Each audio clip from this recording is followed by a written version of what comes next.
The Media Dialogues, Vision 2020. It was expected and most of the states had asked for it. On Sunday, May 17th, the nationwide lockdown was extended up to May 31st. That means India will have stayed shut for a little over 2 months in its fight against COVID-19. From the consumer point of view, barring the containment zones where only the bare essentials continue to be available, everywhere else a modicum of normalcy will have returned. Find out what consumer behavior will be like, what they'll expect in terms of safety, and how COVID-19 will continue to impact professionals working in the gig economy. I'm talking to co-founder and CEO of Urban Company, Abhiraj Bhal. The startup started out as Urban Clap in 2014. It offers a host of services including beauty and grooming, plumbing, electrical repair, and most recently, disinfection services. It has 27,000 service provider partners and is available in 22 cities. Abhiraj, thank you so much for talking to us today. Thank you for having me, Anuradha. Let's start with the here and now. This week sees what is called Lockdown 4.0 beginning. When you look at the relaxations and you look at the general landscape of the economy and of society today, how are you seeing it in terms of Urban Company? Sure, Anuradha. I think as an economy and as a country, we got off to a very good start with lockdown 1, 2, and 3, and were able to significantly flatten the curve. And it's anybody's guess, but my sense is the number of cases would have been a multiple of what they are today, had we not taken some of the more tough and dramatic and decisive decisions that we took early on. As we progress now forward and look at lockdown 4 and potentially the subsequent lockdowns that might happen after that, it's very clear that the government's intent is to balance and play this sort of tightrope walk of balancing the economy as well as lives, as Prime Minister Modi said, "Jaan bhi, jahan bhi." Right. So we've seen that graded approach, as part of Urban Company. It should have been the busiest time of the year for you, given that both, AC repairs, fridge repairs, and electrical maintenance work, and beauty salons and beauty and grooming services are two of your largest services. Given that, what did you see in March? Did you see services drop to zero, revenues to zero? Give us a sense of the business impact and how that has opened up between these 3 months, March, April, and now May. Anuradha, you're right in saying that the summer, which typically starts off in March in India, is the peak period for us because all our services is climb up. In the first half of March, we were seeing that peak. Mid-March onwards, once the lockdowns happened, our business volumes went to near zero, and understandably so. And our entire focus in that period, that 1 month from mid-March to the middle of April, was really around taking care of our service partners, ensuring that they are well taken care of. Thereafter, from mid-April to, let's say, early May, which was lockdown 2, for all practical purposes, the business volume continued to remain a fraction of what it was expected to be and what it used to be. And so April essentially was, near zero business volume. In lockdown 3 that started on the 4th of May, right, all our home repair and maintenance related services were allowed to operate across cities. And even beauty services started out in the orange and green zones. And that's when, business activities started to resume. And now, of course, we enter into lockdown 4, when, except for containment zones, all our services are allowed to operate everywhere. Right. So, Abhiraj, give me a sense of what consumers are looking for now in a post-lockdown world. It's still a COVID world, but it's a post-lockdown world. You rightly said that it's a post-lockdown world, but it's a with COVID world. And that's something that none of us should forget. And very important for us as businesses as well as us as a society not to let our guard down. If anything, we have to further strengthen our guard. So, at our end, Anuradha, we have put in place a very, very stringent 8-step safety protocol, which to the extent possible minimizes the risk of COVID spread. There's no zero risk, and I don't think any business can stake claim to saying Sure. that, hey, the risk is zero. But all of us are trying to minimize the risk. And very quickly, what some of these safety protocols are. For example, every single day, we are doing temperature checks for all our service partners. We have distributed masks, gloves, sanitizers, and eyewear to every single service partner. The SOP requires them to change the mask and the glove after every service. So we've ended up already distributing more than 10 lakh masks and gloves to our 27,000 service partners. Through the course of this financial year, we expect to invest at least 20 to 25 crores just in the distribution of masks, Wow. gloves, sanitizers, and eyewear. Protective gear, yeah. In many of our services like cleaning and disinfection, we're going further to also give them complete coveralls and bodysuits. Right. So that's the second. The third is in many of our beauty services, the use of single use disposables and sachet products is very important so that there's absolutely no cross contamination. You're not taking things out of a bottle, etc. So we'd already started this transition late last year, but now we have completely transitioned to only disposables and single use sachet products. The fourth is the use of the Arogya Setu app. I know there's a lot of debate and conversation around this app, Yeah. but at least for us, we see it as a very effective way to ensure that our partners are safe. Given that the government has not mandated it now in this latest set of rules, as a private company, you still see value in that service when it comes to monitoring the health of your service providers, and you are planning to keep with Arogya Setu. Yes, essentially the answer to both your questions is, as of now, we plan to continue strongly encouraging the use of Arogya Setu amongst all our service partners. I think it helps both them identify if they are in an at-risk zone or if they are at risk. And now Arogya Setu also has telemedicine integrated into it through the Arogya Setu Mitra.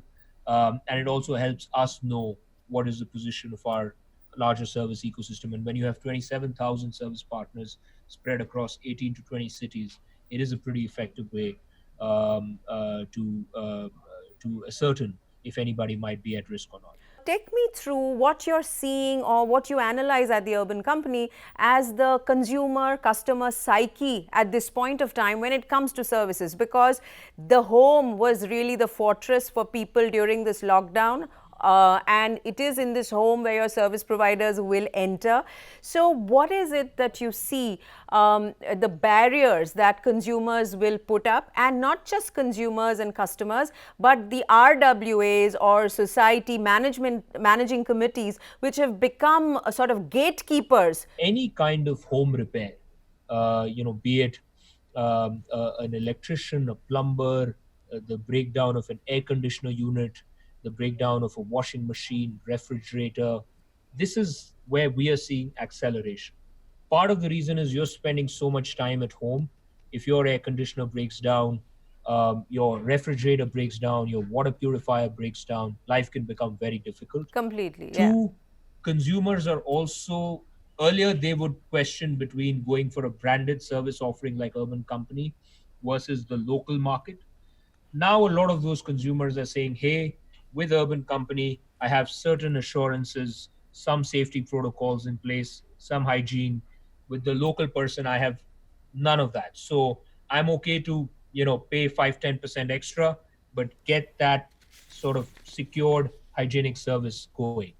And we've actually seen many RWAs encourage their dwellers to stick to organized players like Urban Company. So that's one set which is seeing acceleration.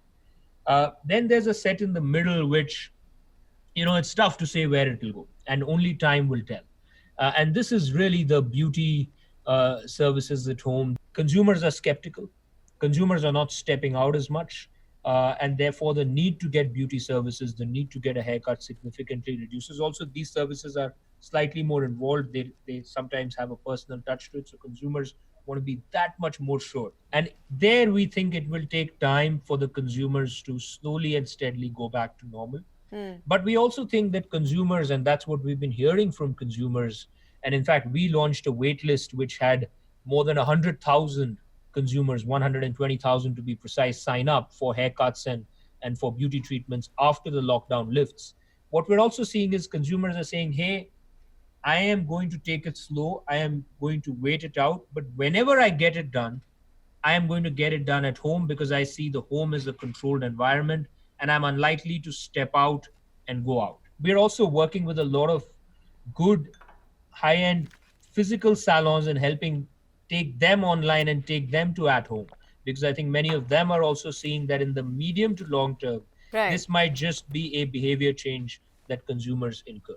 And then there's a third bucket, Anuradha, which is what we unlike we don't expect those services to bounce back anytime soon. These are massages and spas, these are home renovation, home interiors.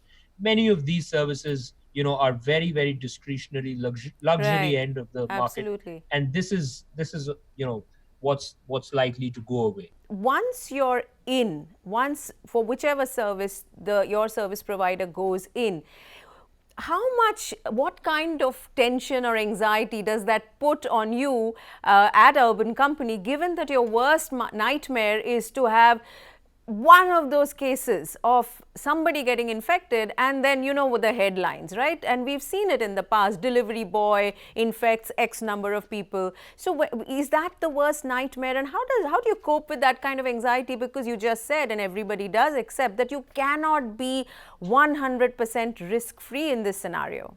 As a company, we focus on what's in our control. And what's in our control is to put in place all of these extremely systematic safety protocols and then also ensure that they're being followed. And then it's also to educate both sides of the marketplace around the fact that, look, despite our best safety protocols, we're not saying that we're 100% safe.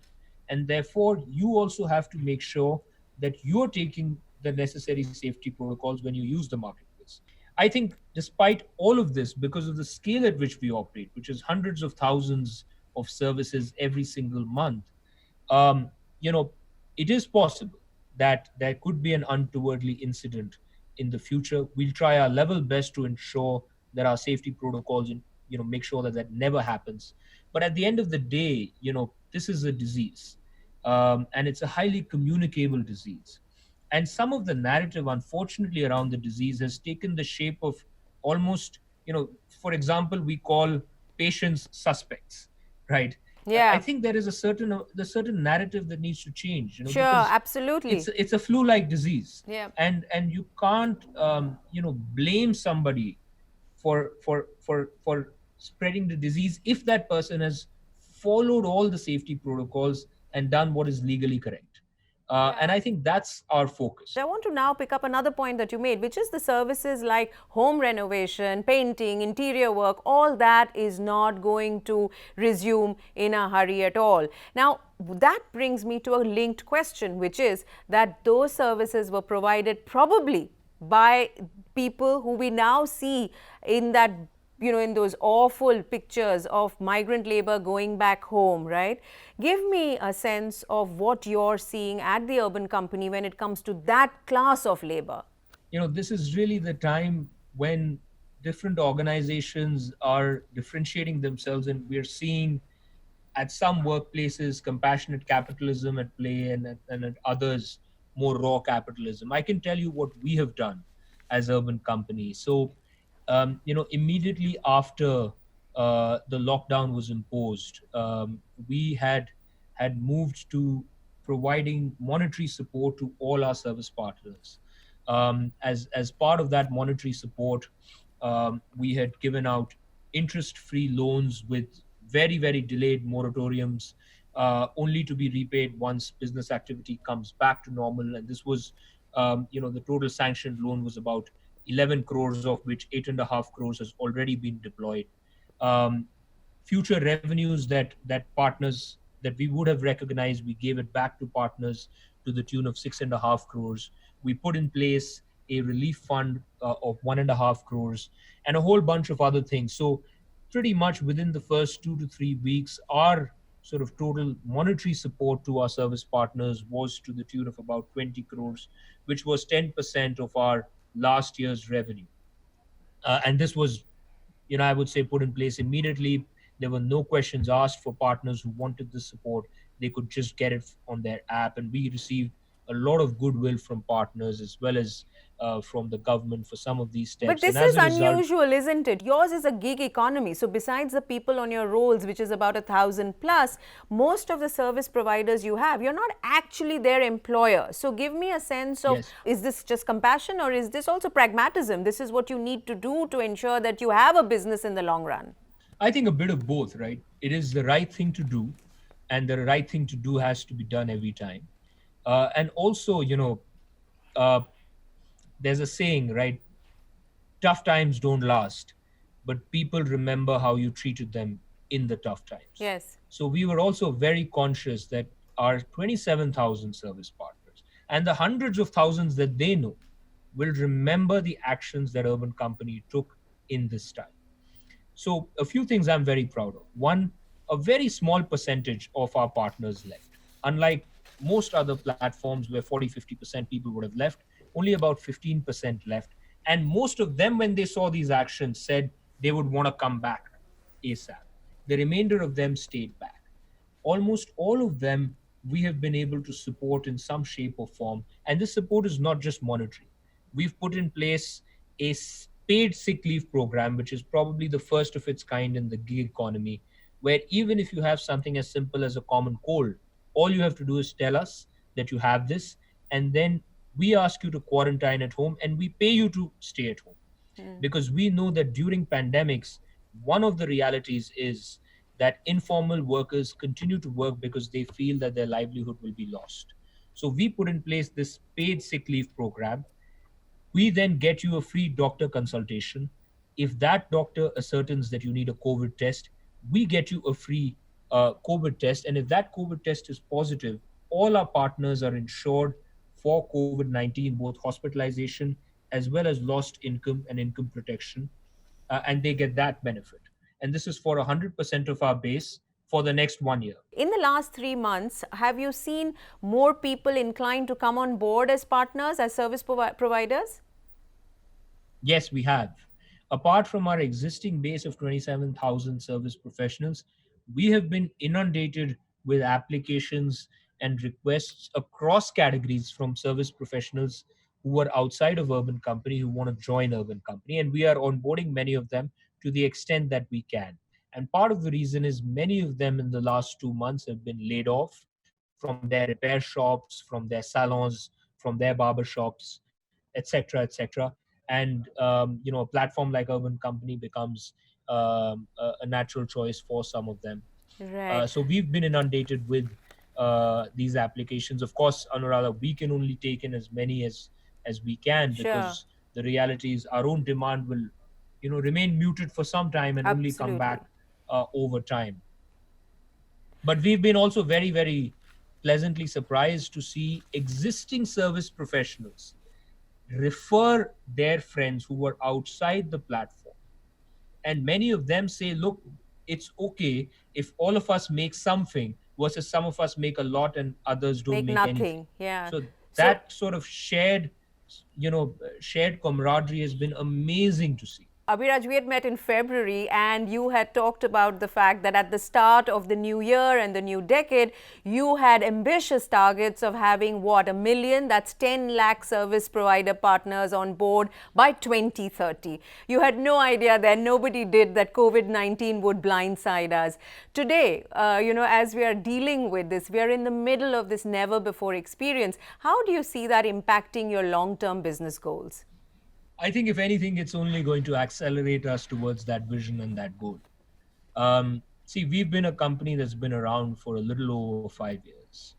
And it takes about 10 to 15 years to build a world-class organization.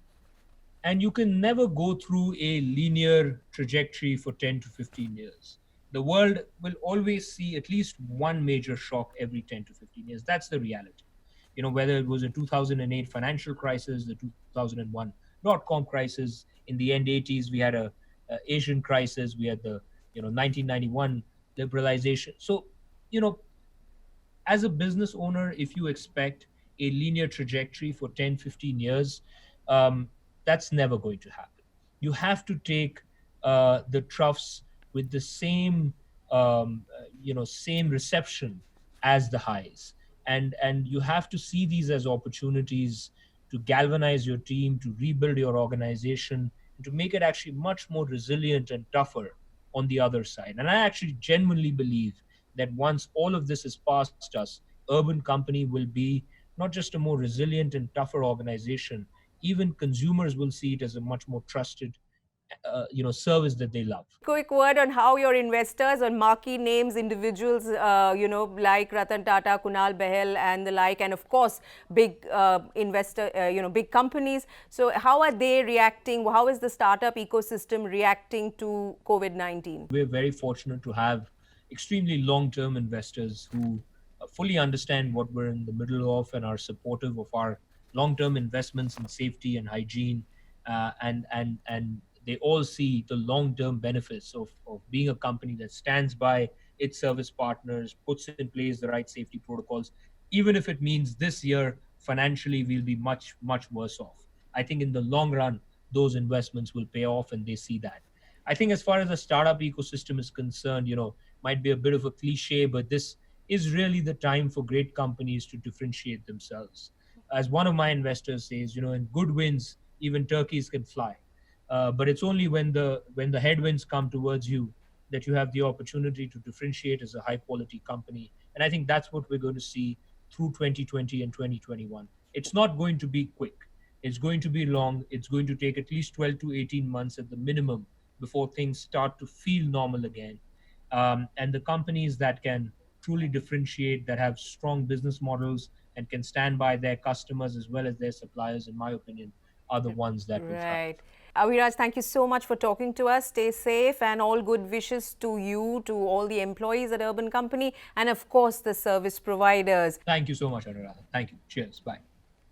Urban Company there, getting ready for the long haul. This is not going to go away quickly, and compassion, that's the word we heard several times in this conversation, is probably going to be one of the ingredients that is going to see us through. Thank you very much for watching. Look out for another conversation soon on the Media Dialogues, and stay tuned to CNBC TV 18 for all the news and analysis.